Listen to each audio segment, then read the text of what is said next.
Next, which of the following resistivity versus temperature curve most suitable for used for the standard resistance. यहाँ पर जो hint है वो है स्टैंडर्ड रेजिस्टेंस। अगर हमारे पास स्टैंडर्ड रेजिस्टेंस होगा, इट मींस स्टैंडर्ड रेजिस्टेंस किससे बनाए जाएंगे? ऐसे मटेरियल से जिसका टेम्परेचर डिपेंडेंसी कम होगा, weak dependency on the temperature. Example nichrome, manganin, है ना, कॉन्स्टेंटाइन। तो स्टैंडर्ड रेजिस्टर्स के लिए हम जो यूज करने वाले हैं वो नाइक्रोम हो सकता है ना, कॉन्स्टेंटाइन हो सकता है, मैंगनीन हो सकता है। ये हमारे पास 3 मटेरियल जो है एनसीईआरटी में एग्जांपल के फॉर्म पे हमें दे रखा है, तो याद रखना है।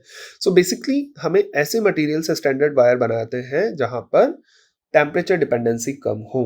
अगर अब आपको एनसीईआरटी अगर याद आ रही हो तो उसमें 3 ग्राफ थे हमारे पास। मैं तीनों ही एक बार ड्रॉ कर रहा हूं ताकि रिकॉल कर पाए हम। सिमिलरली क्वेश्चन नीट में आई थिंक आया हुआ है सेम कॉन्सेप्ट से 2020 या 21 के पेपर में एक बार same similar type of question आया हुआ। रेजिस्टिविटी, टेम्परेचर, है ना। तो एक ग्राफ तो उसमें ये था, एक ग्राफ उसमें ये था जो ऑलमोस्ट आपको दिख सकता है, एक ग्राफ उसमें कुछ ऐसा था। ठीक है, तो अगर आपको कुछ याद आ रहा हो तो ये किसके लिए था? कॉपर के लिए लिखा हुआ था, यानी मेटल का रेजिस्टिविटी के साथ रिलेशन कुछ ऐसा था।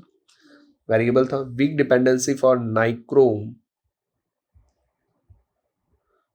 एंड इनवर्स डिपेंडेंसी, टेम्परेचर बढ़ाने पर रेजिस्टिविटी कम हो रही है। ये किसके लिए था बेटा?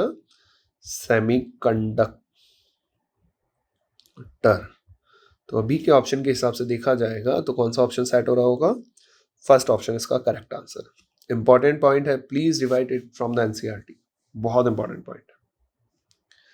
नेक्स्ट,